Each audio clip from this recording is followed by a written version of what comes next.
할렐루야. 그 거룩하고 복된 주님의 날을 맞아요. 또 이 자리에 나오신 여러분 사랑하고 축복합니다.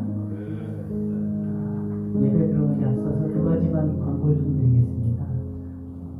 먼저 지금 코로나 바이러스가 아주 심각한 상태에 있어서 마스크를 좀 확실하게 코가 안 보일 정도로 그냥 높이 좀 올려주시고, 그리고 이제 앞으로 또 3단계가 되면 인터넷으로 또 예배를 드려야 되는 그런 상황이기 때문에 여러분들 가지고 계신 핸드폰으로 또 그 저번에 하신 것처럼 그 밴드에 좀 접속을 해주시면은 또 이렇게 좀 미리 훈련이 되고 연습이 되셔서 나중에 가정에서 드리실지라도 어려움이 없어질 것 같습니다. 오늘부터 그렇게 좀 핸드폰을 접속해 주시고 밴드 우리 주님의 교회 밴드에 지금 실행시켜 주시면은 우리 전도사님이 잘 모르시는 분들은 좀 가셔서 한 분 한 분 좀 알려주시면 좋겠습니다. 기도하시고 하나님께 찬양 먼저 올려드리도록 하겠습니다. 하나님 그 은혜와 사랑에 진심으로 감사를 드립니다. 오늘 거룩하고 복된 주님의 날 저희들을 하나님께서 인도하여 주셔서 그렇게 마음껏 예배 드릴 수 있도록 하시니 감사합니다. 하나님 오늘도 몸과 마음과 정성을 모아서 하나님께 올려드리는 예배 되게 하시고, 특별히 코로나 바이러스로 인해 우리가 마음껏 예배하기가 좀 어려운 가운데 있지만 이러한 가운데에서도 우리가 믿음을 지키고 하나님께 거룩한 예배로 나아가는 저희들에게 도와주시옵소서. 가정에서 온라인으로 예배드리는 우리 모든 성도님들에게도 함께하여 주시고 이곳의 은혜가 동일하게 임하게 하여 주시옵소서. 감사드리며 거룩하신 예수 그리스도의 이름으로 기도하옵나이다. 아멘. 찬송가 314장 드리시겠습니다.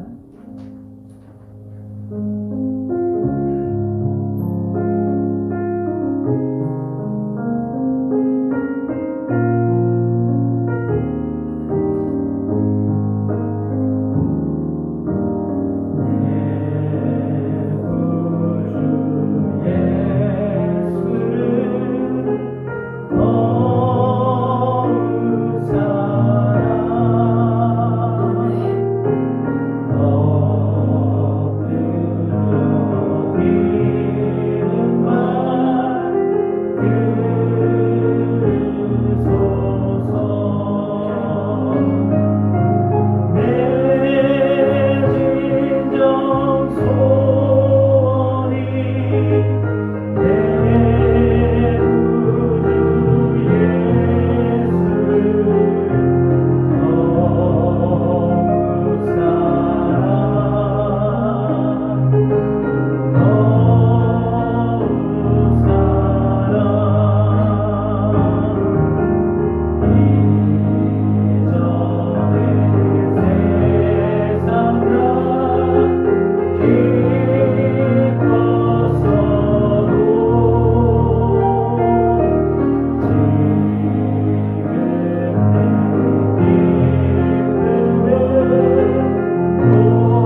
여호와를 송축하라.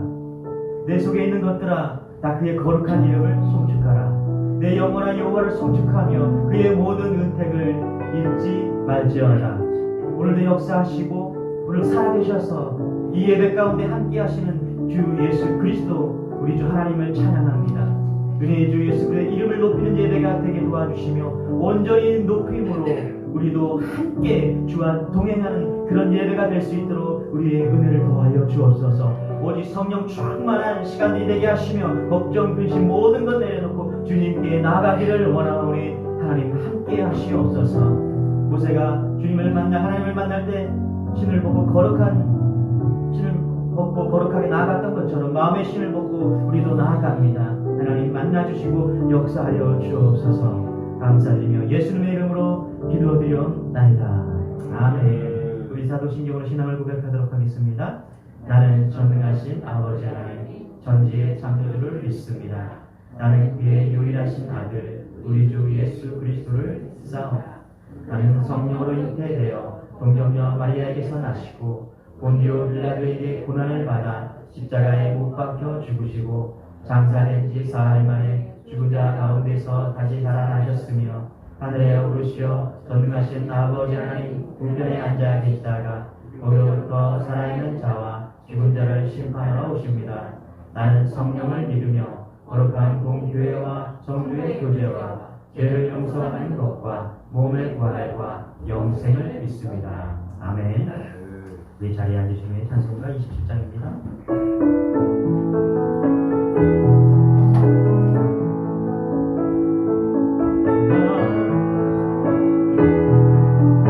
빛나고 높은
좋으신 하나님 아버지, 새로운 다짐으로 올 한 해를 시작한 것이 엊그제 같은데 벌써 12월 예배를 하나님 앞에 드리고 있습니다.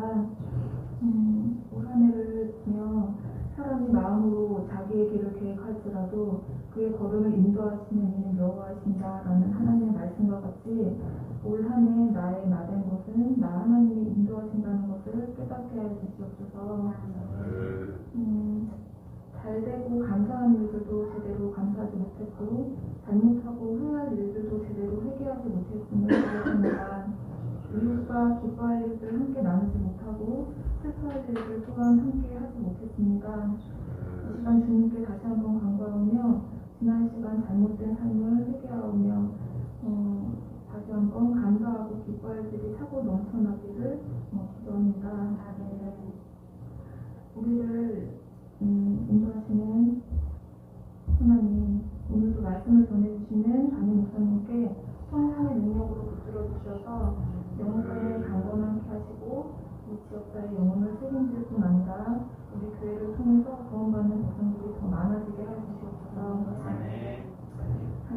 주님의 은혜를 더하여 주시고 기쁨이 충만하게 하시고 그들의 가정에 기쁨과 찬양이 넘치는 가정이 되게 하여 주시옵소서. 오늘 예배에 참석하지 못한 성도님들에게도 어디서든 피곤치 않는 생활이 되게 하시고 주님만을 향하여 나아가게 하여 주시옵소서. 이 모든 말씀 사랑 많으신 예수님 이름으로 기도드립니다.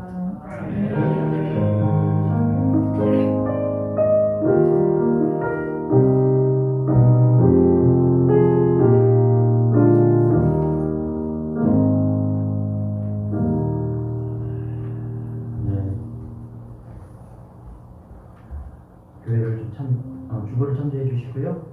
네, 오늘 절대로 마스크를 벗지 말아 주십시오. 제가 부담이 되죠.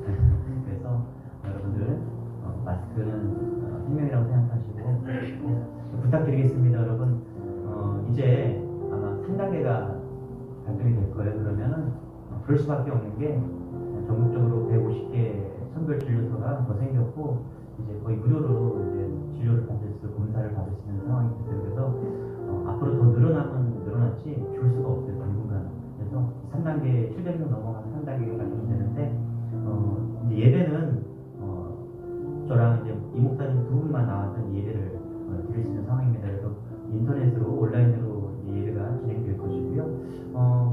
3단계가 발령되면요. 저는 이제 예측을 하는 건데 어쨌거나 그렇지 않더라도 혹시나 좀 부담이 있으신 분들은 온라인 예배 꼭 드시기 바랍니다.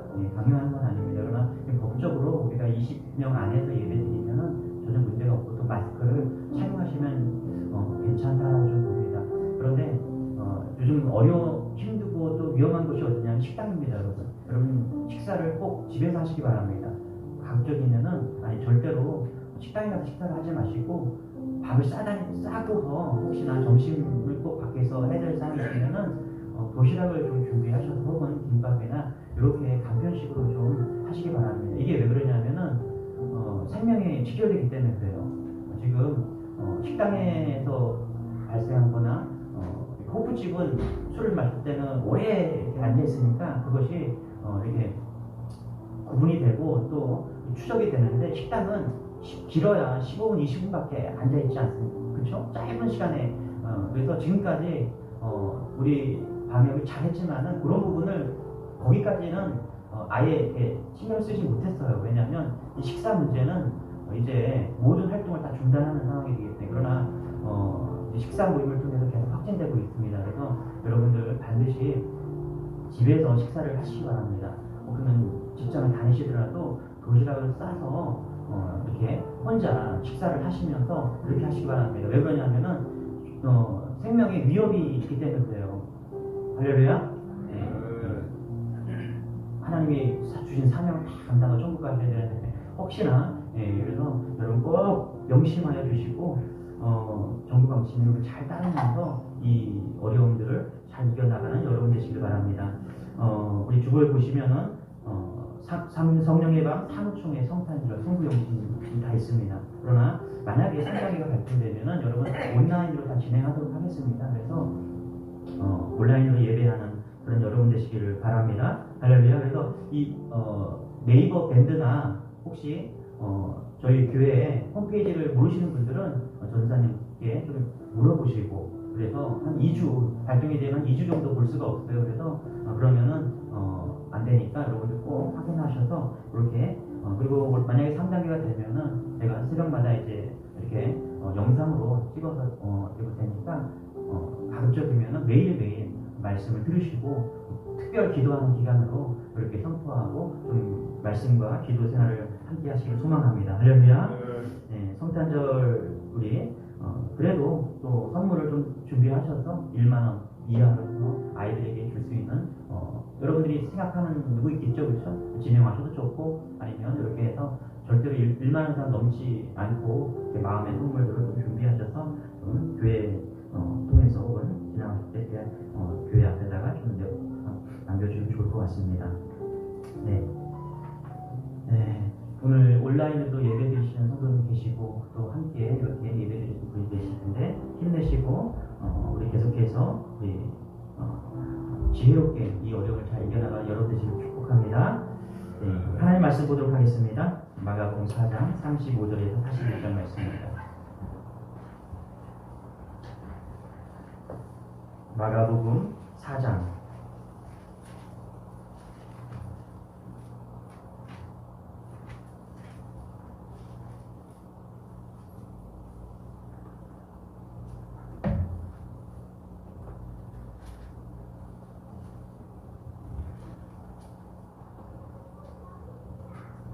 마가복음 4장 35절 41절 우리 같이 짧은 말씀인데 같이 한 목소리로 공독하겠습니다. 시작. 그날 저물 때에 제자들에게 이르시되 우리가 저편으로 건너가자 하시니 그들이 무리를 떠나 예수를 배에 계신 그대로 모시고 안에 함께 하더니 큰 광풍이 일어나며 배에 미쳐 들어와 배에 가득하게 되었더라. 예수께서는 고물에서 베개를 들고 주무시더니 제자들이 깨어오매 이르되 선생님이여 우리가 죽게 하지 아니하시나이까 하니 예수께서 깨어 바람을 꾸짖으시며 바다로 이르시되 잠잠하라 고요하라 하시니 바람이 그치고 아주 잔잔하여지더라. 이에 제자들에게 이르시되 어찌하여 이렇게 무서워하느냐 너희가 어찌 믿음이 없느냐 하시니 그들이 심히 두려워하여 서로 말하되 그가 누구이기에 바람과 바다도 순종하는가 하였더라. 아멘. 할렐루야. 우리가 조심도 해야 되지만 여러분 너무 많이 두려워하지 마시기 바랍니다. 지난 금요일날 우리 장로님들과 함께 사무총회를 위한 그 임시 모임을 좀 가졌는데요. 너무 감사한 일이 참 많았습니다. 어려운 가운데서도 많이 교회가 또 성장하고 그런 모습을 좀 볼 수 있었습니다. 우리 사무총회 한다면 우리 장로님께서 보고를 하시겠지만 특별히 어려운 가운데서 재정이 2배로 성장했더라고요. 할렐루야. 정말 놀라운 일이 아닐 수가 없습니다. 저도 깜짝 놀랐어요. 저도 처음으로 이제 오늘 어제 이렇게 보고를 받고 정말 하나님께서 참 은혜 가운데 우리를 이끌어 오셨구나 이런 생각을 그렇게 해보았습니다. 우리가 한마음 한뜻으로 이 어려움을 잘 이겨내고 있다는 그런 증거이기도 합니다. 할렐루야. 그런데 심상치가 않아요. 그렇죠? 세계적으로나 또 교회적으로나 또 세상적으로 직장에서든지 지금 사태가 심각하지 않아요. 어떤 느낌이냐면 우리가 태풍의 눈에 들어온 그런 느낌입니다. 이 코로나라는 그 태풍의 눈 속에 들어와서 고요하지만 번잡할 수 있는 두려움도 있는 것이 사실이죠. 그래서 많은 사람들이 확진이 되고 또 이렇게 세계적으로 많은 사람들이 지금 코로나로 생명을 잃어가고 있는 그런 상황이에요. 폭풍 속에 태풍의 눈의 중심에 들어와 있는 그런 느낌을 지울 수가 없습니다. 그런 가운데 오늘 이 말씀을 하나님께서 보게 하셨는데요. 이런 말씀을 통해서 우리가 폭풍 속에서 우리가 어떻게 이 어려움을 극복해야 될까? 오늘 말씀을 통해서 3가지 질문을 던지면서 우리는 좀 은혜를 나누기를 원합니다. 첫 번째는 이겁니다. 왜 폭풍을 만나는가? 이런 질문을 좀 던지고 싶어요. 왜 폭풍을 만나는가? 우리 35절 같이 한번 읽어볼게요. 시작. 그날 저물 때에 제자들에게 이르시되 우리가 저편으로 건너가자 하시니. 자, 이제 예수님과 제자들이 배를 타고 저편으로 건너가기 위해서 이제 바다 위를 배를 띄웠습니다. 자, 여러분 배가 떠 있는 곳이 어디입니까? 갈릴리 바다죠, 그렇죠? 갈릴리 호수죠. 정확히 말하면 호수입니다. 그런데 이게 너무 커요. 너무 크고 또 이 호수가 얼마나 아름다웠냐면 참 저도 보았지만 너무너무 아름다운 곳입니다. 그리고 호수 둘레가 한 50km가 되고요. 수심이 30km, 평균 수심이 30m 정도 된다고 합니다. 그런데 너무너무 호수가 아름다워서 이 갈릴리 호수가 너무나 아름다워서 헤로드 왕이 매료가 되었어요. 헤로드 왕이. 그래서 그곳에 별장을 만들고 주변에 해양 도시까지 건설을 했다는 것이죠. 자, 우리 지도를 좀 볼까요? 예루살렘, 베들레헴이 아래쪽이죠, 그렇죠? 베들레헴이 있죠. 그리고 나사렛, 갈릴리 호수는 어디 있어요? 위쪽에 있습니다. 위쪽에.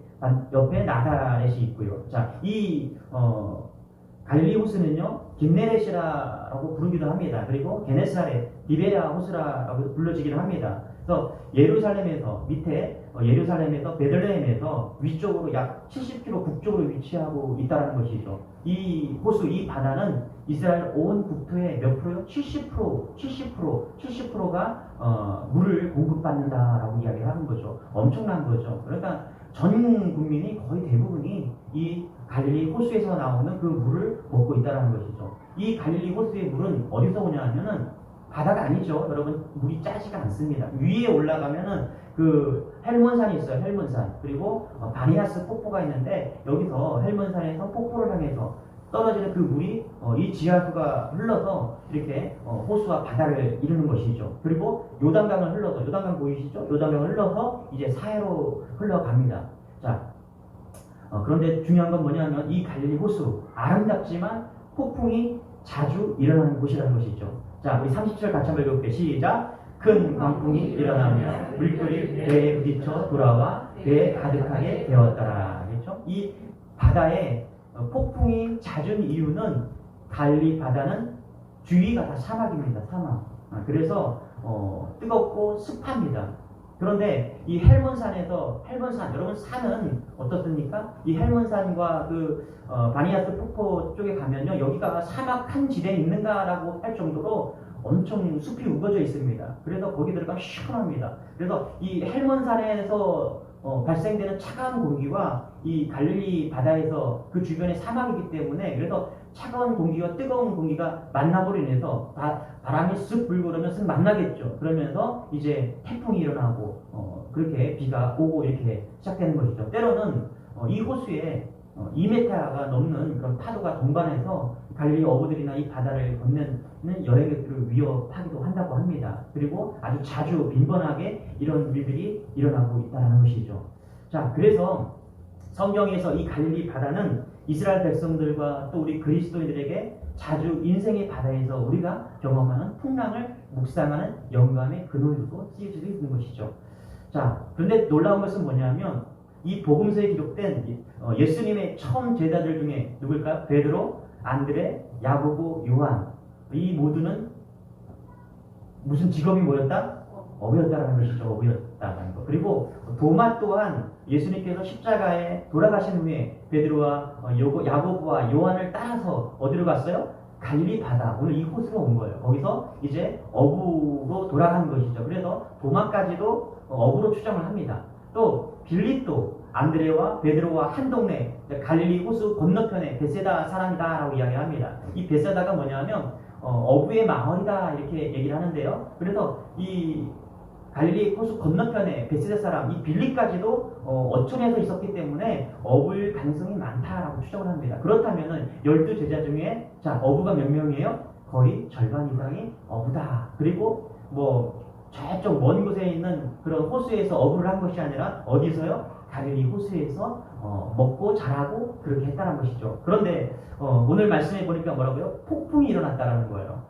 바다의 전문가 제자들 12명 중에서 6명이 다 어부였고 이 갈릴리 바다에서 활동했는데 폭풍이 올 것에 대해서 낌새라도 찾아야 됐는데 그죠? 낌새라도 챘어야 되는데 그러지 못했다라는 거예요. 자, 그래서 마태복음 8장 24절에 보면 이렇게 얘기합니다. 같이 한번 읽어볼게요. 시작. 바다에 큰 물이 일어나 배가 물결에 덮이게 되었으되 예수께서는 주무시는지라 이렇게 얘기합니다. 여러분 이 같이 오늘 우리가 본 것은 마가복음이죠. 마가도 이 배에 있었고요. 마태도 이 배에 있었어요. 그런데 둘이서 이 말씀을 기록하는데 조금씩 다릅니다. 조금씩 달라요. 물론 마가가 먼저 기록을 했어요. 그리고 마태가 그 다음에 쓴 건 사실이에요. 그런데 마태복음에 보니까 마태는 이렇게 기록했습니다. 바다에 큰 놀이 일어나, 큰 놀이 일어나. 영어 성경에 보니까 이렇게 말합니다. Without warning, a furious storm came up on the lake. 자, 보세요. Without warning, 경고 없이, 이렇게 경고 없이. 그렇죠? 갑자기 경고 없이 이 폭풍이 일어났다라고 이야기를 합니다. 자, 무슨 일이든 경고 없이 닥치면 무서운 거 아니겠습니까? 그래서 우리가 인생을 살아가다 보면 경고 없이 그냥 폭풍이 확 닥쳐올 때가 있다라는 거예요. 저는 인생 살면서 이 코로나가 이렇게 확 닥쳐올지 어떻게 알았어요? 그리고 금방 끝날 줄 알았는데 끝나지도 않잖아요. 폭풍은 예고 없이 찾아옵니다. 여러분, 목적이 이끄는 삶을 쓰셨던 릭 워렌 목사님 간증을 들어보니까 이 책을 한번 다 보셨을 거예요. 목적이 이끄는 삶. 제가 많은 교리서적을 봤지만은 이 목적이 이끄는 삶보다 더 좋은 책은 없더라고요. 그래서 제가 청년 사역할 때 이 목적이 이끄는 삶을 가지고서 이제 리더십도 좀 제자 훈련도 하고 또 교리에 대해서 이 파생된 책들이 많이 있거든요. 이걸 가지고 이렇게 제자 훈련을 해봤는데 정말 좋은 책이다 생각할 수 있고 그런 책입니다. 그런데 여러분, 이 목적이 이끄는 삶, 기독교계를 넘어서 전 세계적으로 글로벌 베스트셀러가 된 거예요. 엄청나게 베스트셀러가 돼서 엄청나게 팔려나갔습니다. 그런데 여러분, 안타깝게도 그때 그 해에 목사님의 사모님이 암에 걸리셨어요. 청청병력 같은 암으로 이제 암 치료를 시작하면서 이 목사님 가정이 얼마나 놀랐겠어요. 그렇죠? 이제 자기 인생의 가장 햇살이 내리쬐는 그 찬란한 순간인데 돛을 펼쳐서 넓은 바다를 마음껏 항해를 하고 싶었는데 그 순간에 해보지도 못하고 갑자기 그의 인생 가운데 폭풍을 만난 것이죠. 여러분, 우리의 인생이 그렇지 않습니까? 방금 전까지 너무나 고요하고 그 평화로웠던 인생인데 폭풍이 막 몰아치는 거예요. 가장 믿고 사랑했던 내 곁에 떠나는 그런 배신이 있고요. 또 정말 이건 망할 수 없다고 생각했던 사업이 망해버리거나 영화나 드라마에서나 있을 법한 이야기들, 폭풍이 찾아오는 것이죠. 우리의 인생은 without warning, 경고 없이 그렇게 폭풍은 찾아온다는 것이죠. 여러분의 인생도 폭풍을 많이 만났을 것입니다. 그리고 왜 그것을 폭풍이라고 합니까? 폭풍은 그 파괴력이 어마어마하기 때문에 폭풍이라고 하는 것이죠. 오늘 말씀을 보면서 이 폭풍 가운데 의아한 사실 몇 가지를 좀 발견할 수 있습니다. 자, 갈릴리 바다로 인도한 분이 누구냐라는 거예요. 누구냐? 자, 이 폭풍 가운데로 이끈 사람이 누구예요? 예수님이다라고 우리가 볼 수 있는 것이죠. 자, 25절 같이 한번 읽어보기 시작. 그날 저물 때에 제자들에게 이르시되 우리가 저편으로 건너가자 하시니. 자, 누가 저편으로 가자 그래요? 베드로가 그랬습니까? 요한이 그랬어요? 아니에요. 누가 그랬어요? 예수님께서 제자들에게 우리가 저편으로 건너가자 하시니. 자, 누구의 권유로 배에 탔습니까? 예수님의 권유로 배에 탔다는 것입니다. 예수님이 가시는 곳을 따라서 배에 올랐는데 폭풍을 만났다는 거예요. 여러분, 예수님이 인도하시는 인생에 폭풍이 없다고 누가 그랬어요? 우리가 예수님을 따라가도 갑자기 큰 폭풍을 만날 수 있는 것이죠. 예수 믿으면 돈벼락 맞는다고 누가 그랬습니까? 예? 그런데도 우리는 궁금해해요. 아니, 주일 예배 꼬박꼬박 예배드리고 11조도 드리고 나름대로 신앙생활을 했는데 웬 나의 인생의 폭풍이야. 그렇죠? 미풍 정도는 감당할 수가 있어요. 그런데 내 인생에 폭풍이 몰아친다고 하면은 우리는 그렇게 묻지 않아요. 주님, 왜 이러십니까? 왜 나에게 또 이런 폭풍을 또 오늘 또 주시는 겁니까? 폭풍은 좀 인생을 좀 막 살고 좀 예수 안 믿고 그런 사람들에게 폭풍이 임해야지 왜 예수를 잘 믿고 있는 나에게 이런 폭풍이 왔냐, 이런 생각이 들지 않습니까? 17세기 유명한 화가 렘브란트, 많은 사람들이 인정하는 그리스도인이었어요. 얼마나 믿음이 좋았는지 이 렘브란트를 향해서 이렇게 말했어요. 복음 속에 렘브란트가 있고 렘브란트 속에 복음이 있다. 자, 우리 한번 그림을 볼까요? 풍랑 속에 그리스도라는 그림, 오늘 말씀을 배경으로 하고 있는 그림입니다. 자, 보이시죠? 얼마나 좀 많이 사실적이에요. 예수님이 타신 배가 그리 크지 않았어요. 약 8m 정도 되었다고. 지금 그때 당시에 배가 발견되었는데 길이가 한 8m 정도밖에 안 됐다라고 합니다. 그리고 폭은 이 높이가 한 1.2m. 그러니까 아주 작은 배였다라는 거예요. 여기 렘브란트가 그 자화상을 그린 거죠. 그런데 이 그림 속에 놀라운 사실 하나가 있습니다. 자, 우리 이 부분은 큰 전체 그림의 아랫부분을 우리가 좀 확대해서 그린 겁니다. 확대해 본 거예요. 자, 그림 속에서 렘브란트는 자신의 모습으로 보여지는 한 남자의 모습이 들어 있습니다. 자, 찾아보세요. 자, 여기 보면 예수님도 보입니다. 좀 흐릿하지만 잘 안 보이지만 예수님이 보입니다. 그리고 그 옆에 보면은 제자들이 있습니다. 그런 특별한 사람이 있어요. 파란색 옷을 입고 있는, 그리고 모자를 쓰고 있는 한 젊은 남자가 보일 것입니다. 그게 누구예요? 렘브란트였다는 거. 렘브란트는 자화상 항상 이런 식이에요. 자, 저 보세요. 왜 렘브란트는 자신의 그림 속에 자신을 넣었을까요? 아마 렘브란트는, 믿음이 좋았던 렘브란트는 이런 생각을 하지 않았을까요? 풍랑은 누구에게나 찾아온다. 과거에 예수님의 제자들에게도 풍랑은 찾아왔다. 아니, 예수님에게도 제자는 찾아왔다. 그리고 그림을 그리고 있는 나에게도 풍랑이 있다. 그래서 그 그림 속에 자신을 넣었던 거 아닐까요? 그리고 이 후대에 우리들에게도, 이 그림을 보는 우리에게도 풍랑은 여전하다. 그 풍랑 속에 예수님이 함께하고 있다. 그러면서 우리의 인생, 풍랑 속에 있는 우리의 인생들을 조금은 위로하고 싶어서, 예수님과 함께 있는 자신을 위로하고 싶어서 이렇게 그림을 그리지 않았을까요? 여러분, 우리가 풍랑을 만나면 물어야 됩니다. 주님, 왜 우리는 풍랑을 만납니까? 우리 가정에 폭풍이 찾아왔다면 왜 폭풍이 찾아왔나요? 코로나라는 폭풍이 세계를 강타했습니다. 우리는 물어야 합니다. 왜 코로나가 왔습니까? 그래야만 그 풍랑을 잠재울 방법을 찾을 수 있기 때문입니다. 자, 두 번째 물음입니다. 풍랑 속에서 그러면 무엇을 해야 합니까? 이 물음을 우리가 던질 수 있다는 것이죠. 여러분, 제자들은요, 자기들 힘으로 이 폭풍을 잠잠하게 하거나 폭풍으로부터 벗어날 수 없음을 알았어요.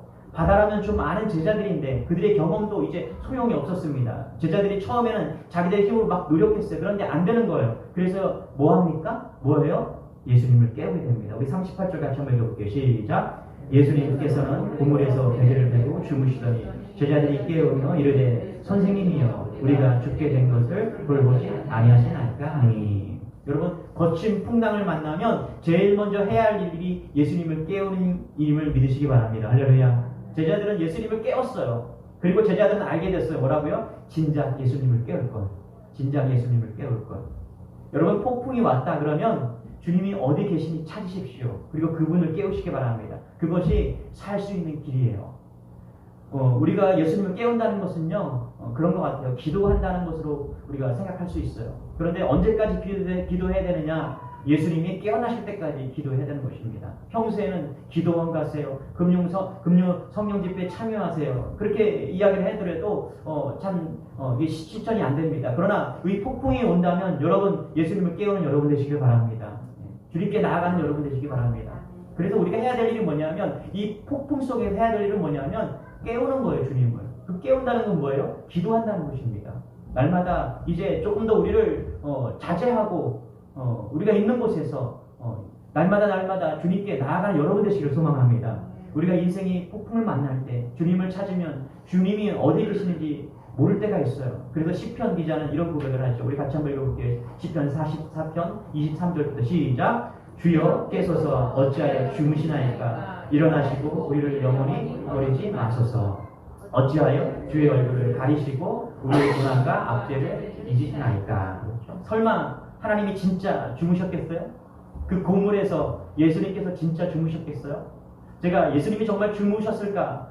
그래서 배를 찾아보고 진짜 상황들을 좀 찾아보니까 이게 잘 상황이 아니에요. 배가 너무 쪼만해요. 일단 너무 쪼만한 배이기 때문에 그 뱃머리에서 아무리 피곤하시다고 하더라도 그 뱃머리에서 이 폭풍이 막 몰아쳤을 때 잔다라는 것은 있을 수가 없는 일이다, 이렇게 볼 수 있는 거죠. 그래서 그런 거죠.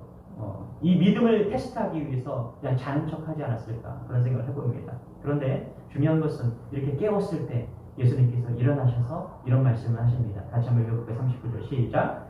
예수께서 깨어 바람을 꾸짖으시며 바다나라 이르시되 잠잠하라 고요하라 하시니 바람이 그치고 아주 잔잔하여지더라. 여러분, 예수님께서 이상한 말씀을 하십니다. 그렇죠? 여러분, 상식적으로 좀 생각해 보세요. 예수님이 제자들에게 바람이 지금 북쪽에서 불어오니까 도출 동쪽으로 향하고 뱃머리를 45도로 돌리고 우리 밧줄을 세게 당기자. 그래야지 우리가 폭풍을 이길 수 있다. 자, 당겨라. 이런 식으로 그 파도를 헤쳐나갈 수 있는 그런 기술을 전수하는 것이 아니라 이상한 말씀을 하시는 거예요. 자, 다시 한번 40절 같이 시작. 이에 제자들이 이르시되 어찌하여 이렇게 무서워하느냐 너희가 어찌 믿음이 없느냐 하시니. 그렇죠? 여러분, 예수님은 폭풍을 믿음의 문제로 보고 있으신 거죠. 그래서 지금 우리가 만약에 여러분들이 인생 가운데 폭풍을 만났다? 우리 코로나라는 폭풍을 만났습니다. 우리가 바라봐야 될 건 뭐예요? 어떤 모습이에요? 믿음의 눈으로 이 모습을 바라봐야 된다는 것입니다. 제자들은 그냥 두려웠고 어떻게든 폭풍을 이기려고 노력했어요. 그런데 주님은 그들을 꾸짖으면서 뭐라고요? 믿음이 없다라고 이야기하는 거예요. 야, 너희들도 평생까지 그렇게 평생토록 여기 제자들 중에 6명이나 어분데 어떻게 이 기술 하나 터득하지 못했니? 예? 그렇게 말씀하시는 것이 아니라 왜 그 모양이야? 너희들 배를 다루는 기술이 왜 그 모양이야? 이렇게 책망하는 것이 아니라 무슨 말씀을 하셨어요? 믿음을 짚으신 거예요. 믿음을. 그렇어요. 여러분, 우리가 알 수 있는 게 이 세상을 살아갈 때 우리가 기술보다 우리가 가지고 있는 경험보다 더 중요한 것은 뭐라고요? 믿음이다라는 것을 지금 이야기하고 있는 것이죠. 코로나라는 광풍이 불었어요. 만났어요. 대부분의 사람들이 이 문제를 그냥 하나의 현상으로 봅니다. 그래서 코로나는 왜 일어났나? 찍혀야 중국이 이런 일이 일어났다고 중국을 막 원망해요. 정부는 왜 이렇게 대처를 잘하는 건가 못하는 건가? 막 여기서 저기서 막 이야기를 합니다. 그런데 여러분, 주님은 폭풍 속에서 믿음을 이야기하고 있다는 사실을 우리는 주목해야 됩니다. 믿음의 눈으로 이 폭풍을 봐야 된다는 것이죠. 여기서 제자들의 믿음이 대단한 믿음이 아니었어요. 마태복음에 보면은 뭐라고 하냐? 마가는 믿음이 없다라고 기록했는데 마태는 작은 믿음이라고 이야기합니다. 작은 믿음. 그런데 그 믿음이 어떤 믿음이었어요? 그들이 인생 가운데 다 해보고 배 안에서 그들의 경험과 노하우로 이 폭풍을 이겨내려고 막 노력해봤는데 안 되니까 이 작은 믿음이 발동한 거예요. 뭐예요? 주님을 깨우는 거예요. 할렐루야. 여러분, 이런 작은 믿음, 이 작은 믿음, 그것이 뭐였어요? 예수님을 깨우는 그런 믿음, 이것이 여러분에게 있기를 소망합니다. 때로는 큰 믿음도 필요하지만 이 작은 믿음, 예수님께로 향하는 우리의 인생이란 폭풍을 만났을 때 그냥 주님께 나아가서 기도하고 주님만을 깨울 수 있는 믿음이 있다면 어떠한 폭풍도 이겨낼 수 있다는 사실을 여러분 믿으시기 바랍니다. 그래서 우리는 이제 시작해야 돼요. 다시. 이제 마지막 우리 태풍의 눈에 들어왔어요. 이제 마지막 관문인 것 같아요. 이것을 통과하면 우리는 이 태풍을 이길 수가 있어요. 그때 우리가 이제 해야 될 일은 예수님을 깨우는 거예요. 할렐루야. 믿음이 발동해야 됩니다. 예수님을 깨워서 우리가 기도의 자리로 나가는 거예요. 그럴 때 예수님께서는 일어나셔서 말씀하실 것입니다. 자, 이제 마지막 질문이 있죠. 한 가지 정말 중요한 질문인 것 같아요. 주님, 당신은 누구십니까? 그렇죠? 여러분, 주님만이 내 인생의 풍랑을 잠잠케 할 수 있음을 믿으시기 바랍니다. 인생을 살아가면서 얼마나 많은 풍랑을 만납니까? 우리 장로님들과 이렇게 한 해를 돌이켜보면서 짧은 시간 동안 이야기를 했지만은 돌이켜보건대 참 많은 일들이 있었어요. 여러 가지 그냥 1년 내 모든 것들이 풍전등화처럼 막 지나가면서 이렇게 한 가지 많은 사람들이 이렇게 거쳐갔고, 그런데 여러분, 돈으로, 인간의 힘으로, 관계로 풍랑을 잠잠하게 할 수가 없었어요. 오직 뭐라고요? 주님만이 내 인생을 평안케 하시는 분이다.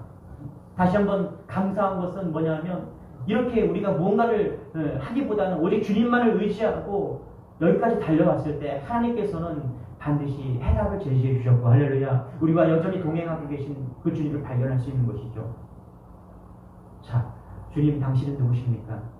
당혹스러운 한 장면을 발견하게 됩니다. 우리 37절 38절 같이 시작. 큰 광풍이 일어나며 물결이 배에 부딪혀 들어와 배에 가득하게 되더라. 38절. 예수께서는 고문에서 베개를 빼고 주무시더니. 그렇죠? 여러분, 예수님이 폭풍 가운데서도 뭐하고 계세요? 주무시고 계시다라는 거예요. 아니, 예수님을 따랐던 그런 내가 폭풍을 만나면 예수님이 해결해 주셔야 되는 거 아니에요, 여러분? 내가 주님이 여기 가자고 해서 내가 여기까지 왔지 않았습니까? 그리고 배를 탔어요. 그러면 벌떡 일어나셔서 태풍이 왔다면 걱정하지 마, 내가 책임져 줄게. 뭐 이렇게 말씀하셔야 되는 거 아니에요? 그런데 뭐라고요? 예수님께서는 주무시고 계시다라는 거예요. 주무시고 계시다. 여러분, 태풍 속에서 주무신다. 폭풍 속에서 주무시고 평안하다. 그래서 질문이 생기는 거예요. 뭐라고요? 주여, 당신은 누구십니까? 당신은 누구시기에 이 폭풍 가운데서 잠을 잘 수 있는 분이십니까? 그렇죠? 폭풍 만나면 여러분 어떠세요? 인생의 폭풍을 만나보셨잖아요. 허둥대고 어떻게 해야 할지 눈물 나고, 그죠? 마음이 찢어지고 타는 듯한 가슴 속에서 얼마나 몸소리를 칩니까? 분주하고 정신없고, 그렇죠? 아련하고, 그렇죠? 죽을 것 같고, 이게 태풍 아닙니까? 그런데 그 폭풍이 몰아쳐도 한 평안한 분이 계시다라는 거예요. 그분이 예수 그리스도다. 당신은 누구십니까? 묻는 거죠. 로버트 루이스 스티븐슨이라는 영국의 소설가가 어느 날 남태평양에 여행할 때 겪은 경험입니다.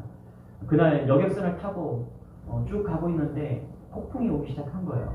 처음에는 그냥 금방 지나가겠지 생각을 했는데 이 갈수록 더욱 태풍이 심해진 거예요. 폭풍이 막 일어나면서. 그러면서 이 객실에서 이제 시간이 지나면서 객실에 있던 사람들이 얼굴이 변하기 시작했습니다. 그 폭풍 때문에 두려움과 공포로 가득해진 것이죠. 여러분 배를 타보셨죠? 저도 배를 타봤는데 이 멀미가 나요. 멀미가 나고 참 힘들어요. 그리고 이 배가 비바람이 조금만 쳐도 상당히 무섭습니다, 여러분. 그런 공포가 없어요. 그런데 이 루이스 스티븐슨이 그 배를 탔을 때 생각지도 않았던 큰 폭풍이 이제 몰아치고 있는 거예요. 그래서 객실은 이미 두려움과 공포로 다 사로잡혀 있었다는 거예요. 그래서 스티븐슨은 참다 못해서 이제 갑판으로 올라가서 선장을 찾기 시작한 거예요. 그런데 그때 저쪽에서 선장이 계단을 쭉 걸어 내려오고 있는 것을 보았다는 것이죠. 그리고 스티븐슨은 선장의 얼굴을 보았다는 거예요. 선장의 얼굴이 얼마나 평안한 얼굴인지 미소까지 띠고 태평스러운 얼굴로 그렇게 계단을 내려오고 있다는 거예요. 스티븐슨은 그 선장을 다가가 묻지도 않고 다시 객실로 돌아와서 이렇게 얘기합니다. 여러분, 내가 지금 막 선장을 얼굴을 보고 왔는데 염려가 없겠어요. 그는 태평합니다. 모든 선실에 있는 사람들이 이 말을 듣고 나서 다 두려움이 사라지고 공포에서 평온으로 다 얼굴이 바뀌었다는 거예요. 선장의 얼굴이 평안했을 때 얼마나 자신감이 있고 얼마나 그를 믿음이 가는지. 여러분 그렇지 않습니까? 우리 주님은요, 어떠한 폭풍 속에서도 평안할 수 있는 분이십니다. 할렐루야. 사업이 무너져도, 자녀가 원치 않는 질병이 있어도, 사랑했던 아내가 먼저 떠나도, 그리고 죽음 앞에서도 평안할 수 있는 분, 그분이 예수 그리스도예요. 왜 그렇습니까? 이것이 십자가의 은혜이기 때문입니다. 할렐루야. 그래서 예수 그리스도를 온전하게 따른 여러분 되시길 바랍니다. 어떤 폭풍이 오더라도 이렇게 평온이 우리의 마음 가운데 있는 것이죠. 어디 그뿐입니까? 우리 39절 다시 한번 읽어볼게요. 시작. 예수께서 깨어 바람을 꾸짖으시며 바다더러 이르시되 잠잠하라 고요하라 하시니 바람이 그치고 아주 잔잔하여 지더라. 폭풍을 잔잔하게 하셨다. 누구일까? 당신은 누구입니까? 우리는 다시 묻게 되는 것이죠. 우리는 그렇게 생각하지 않아요, 여러분? 이 말씀을 보면서, 이 구절을 읽으면서 폭풍을 만나면 주님이 기가 막힌 항로를 통해서 폭풍을 신속하게 막 빠져나갈 수 있도록 막 기술을 막 알려주고 막, 야, 밧줄을 이렇게 해라, 이렇게 해라, 이렇게 해라. 그래서 우리는 뭐 그러냐, 주님 나 좀 살려주세요. 막 이렇게 할 거 아니에요, 그렇죠? 그런데 예수님은요, 제자들의 이 기도로 인해서 제자들만 살린 게 아니에요. 자, 지금 뭐 하고 있어요? 갈릴리 바다 전체를 잔잔하게 하셨다는 거예요. 갈릴리 바다 전체. 이 의미가 무엇을 이야기하는 거예요? 우리 배만 폭풍을 빠져나가는 것이 아니라, 나만 사는 것이 아니라 바다 전체를 잔잔하게 하셨다는 거예요. 자, 36절 같이 한번 읽어볼게요. 시작. 그들이 무리를 떠나 예수를 배에 계신 그대로 모시고 가매 다른 배들도 함께 가더니. 지금 말씀을 잘 읽어보면은 제자들이 탄 배가 있었어요. 그리고 또 다른 배가 있었다라는 거예요. 그 뒤를 다른 배들이, 예수를 쫓는 그 배들이 막 쫓아온 거예요. 자, 그래서인지 모르겠지만 36절에 보면 제자들이 탄 배와 다른 무리들의 배가 함께 있었는데, 그래서 그런지 모르겠지만 예수님은 우리만 구원하신 것이 아니라 폭풍을 만나 모든 사람들을 구원하시는 분임을 믿으시기 바랍니다. 할렐루야. 그 바다를 잔잔케 했다는 것은요, 그 바다에 있었던 모든 문제들을 해결해 주시는 분이었다는 거예요. 여기 얼마나 큰 은혜가 되는지 몰라요.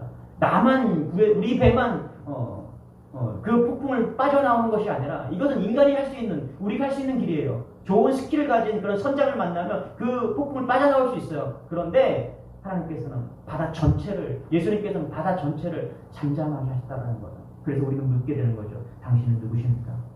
주여, 당신은 누구십니까? 이 온 바다를 평온케 하시는 당신은 누구십니까? 여러분, 코로나로 인해서 교회가 아무런 힘도 없다고 세상 사람들은 말합니다. 아니, 교회는 가만히나 있으라고 이야기를 해요. 아니, 괜히 예배드리다가 코로나 확산시킨다고 손가락질하고 비방을 합니다. 어느 시골 교회에서는 온라인 예배가 힘들어서 마스크 쓰고 예배드렸다가 코로나 확진시킨다고 손가락질 당했다는 거예요. 많은 분들이 교회 다닌다고 말하지 못하고 있어요.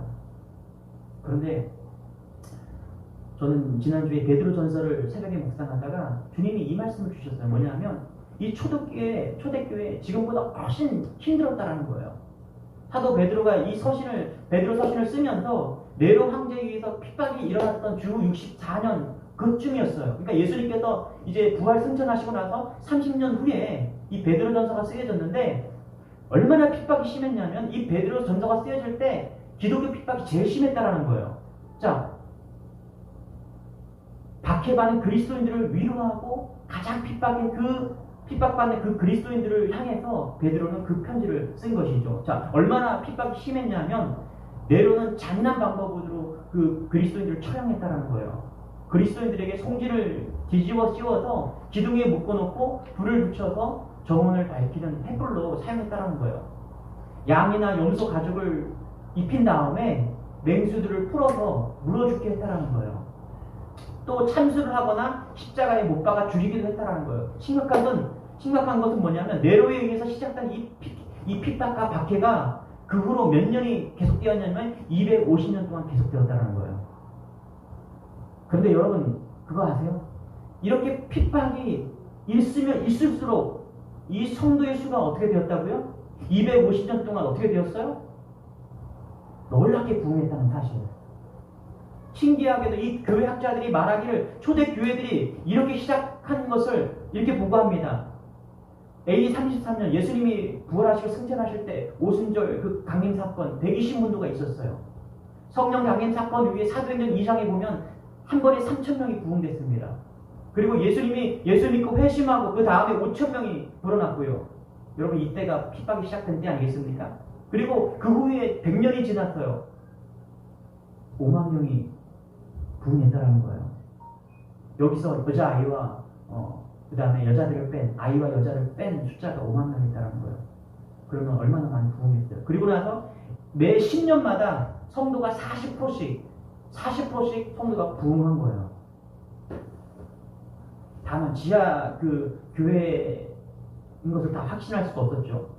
나중에 4세기 초에 400년 후에 이 로마 핍박이 끝나고 전부 다 세상에 나와서 숫자를 세어보니까 무려 3,400만 명이라는 크리스찬들이 있더라는 거예요. 그 오랜 시간 동안 약 400년 동안 약 300년 넘는 그런 시간 동안 어떻게 해요? 지하에서 숨어서 예배드리고 신앙생활을 했던 사람들, 처음에는 120명에서 시작된 그 사람들이 약 3,400년간에 3,400명으로 부흥해서 있었다는 거예요. 이게 초대교회의 모습이라는 거예요. 저는 베드로전서와 오늘 말씀을 묵상하면서 그런 결론을 좀 내리고 싶어요. 폭풍 속에 있는 성도들과 함께 하시고 폭풍을 이길 수 있는 힘을 주시는 분이 예수 그리스도다. 할렐루야. 한국교회가 위태롭고요. 우리가 신앙생활하는 게 참 어렵습니다. 그런데 여러분 이 초대교회의 모습을 좀 돌아가 보세요. 상상할 수도 없이 지금 편안한 거예요. 이건 핍박도 아닙니다. 이건 박해도 아니에요. 그래서 우리 흔들리지 말아야 돼요. 할렐루야. 어떠한 어려움이 있어도 예수님이 우리의 배에 타고 있다는 사실입니다. 우리가 할 일이 뭐예요? 우리가 할 일이 뭡니까? 예수께서 우리에게 저편으로 건너가자 하시면 우리 순종하는 거예요. 저편, 그 너머에는 황홀한 성이 있는 게 아니에요. 풍요로움이 있는 것이 아니에요. 저편으로 가자고 하는 그 배에 오르면요, 때로는 폭풍도 있습니다. 그런데 그 폭풍 속을 휘젓고 있는 그 배 속에 누가 있습니까? 예수님이 함께 타고 있다는 거예요. 때로는 우리는 그분을 깨워야 됩니다. 위기를 만나면 폭풍을 만나면 깨워야 돼요. 주님께서 일어나시면 되는 거예요. 믿지 마십시오. 정말 어려운 시간을 우리는 지나가고 있는 것 같아요. 그러나 그 어려움, 폭풍을 바라보지 않고 내 옆에 계시고 나와 함께 하시는 예수 그리스도, 우리의 배와 함께 타고 계신 그 예수 그리스도, 그리고 건너가자 하시는 분이 예수님이라는 거예요. 이 자연을 움직이시고 우리를 이끄시는 그분이 건너가자고 하시는 거예요. 그러면 게임이 끝난 거 알겠습니까? 할렐루야. 이런 믿음이 우리 안에 있길 소망합니다. 이런 폭풍 가운데서도 흔들리지 않는 그 믿음, 예수님이 동행하고 있다는 그 믿음이 여러분 속에 있기를 소망합니다. 할렐루야. 네, 이 믿음으로 승리하는 여러분 되시길 소망하며 우리 자리에서 일어나 이 찬양을 원합니다. 주 품에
흔들리지 않는 그런 믿음이 있기를 원합니다. 그 믿음, 주님을 깨우는 데서 시작합니다.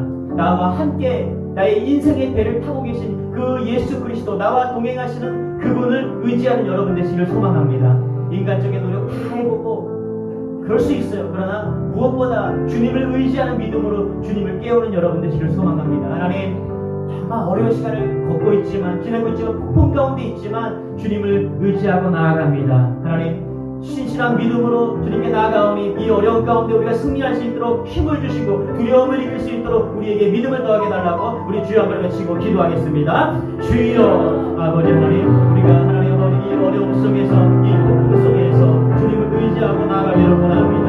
하나님, 이제 더욱더 하나님 어렵고 힘든 시간이 우리에게 닥치겠지만 하나님, 주님을 의지하고 주님을 배우기를 원합니다. 기도로 나아가게 하시고 우리의 능력을 하나님을 사시는 우리의 기도를 아버지, 우리 가운데 역사하여 주시옵소서. 주여 아버지, 어려운 가운데 모든 가운데 하나님 역사하여 주시고 아버지, 신실하게 기도로 나아가는 우리 모든 가운데 하나님 은혜를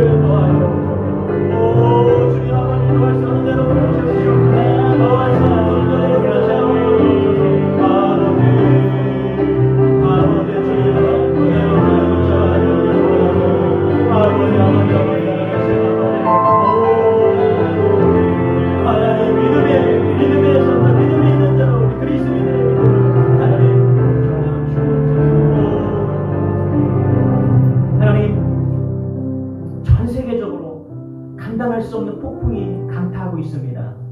두렵고 위협을 받습니다. 그러나 믿음으로 두려워하지 않고 주님이 함께 하심을 믿고 나아가는 우리 모두가 되게 도와주옵소서. 그래서 깨워서 우리가 기도의 자리로 나아가게 하시고 또 열방과 하나님 이 어려움을 위해서 기도하는 우리 모두가 될 수 있도록 은혜를 더하여 주옵소서. 오늘 온라인으로 예배드리는 모든 성도들과 또 각지 흩어져 있는 우리 자녀들과 모든 성도들을 붙잡아 주시고 보호하여 주옵소서. 믿음을 가지고 나아가는 그들 가운데 폭풍을 만나도 두려워하지 않고 믿음으로 보호받는 우리 주님의 교회 모든 성도들과 사랑하는 가족들 다 될 수 있도록 은혜를 더하여 주옵소서. 주님을 의지하며 나아갑니다. 주님을 깨우며 나아갑니다. 저곳으로 가자고 하는 그 주님의 음성을 듣고 나아가오니 순종하는 우리들에게 더할수 은혜로 함께하여 주옵소서. 오늘도 11조 감사함과 주정원금 생명을 하나님께 올려드립니다.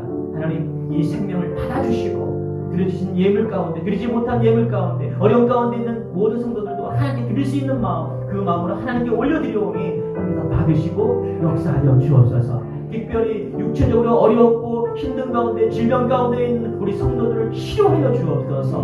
모든 질병이 떠나가고 두려움이 떠나가고 무엇보다 마음의 근심과 걱정이 떠나가 주님을 의지하는 귀한 믿음으로 오늘 결단하고 나아갈 수 있도록 은혜와 믿음을 더하여 주옵소서. 지금 우리 구주 예수 그리스도의 크신 은혜와 하나님 우리 아버지의 무한하신 사랑과 성령님의 감화 감동 교통에 충만하시는 종이 폭풍 속에서도 두려워하지 않고 오직 예수 그리스도와 동행을 믿고 나아가는 우리 성도들 머리 위에 이제로부터 영원토록 함께 있을지어다. 아멘.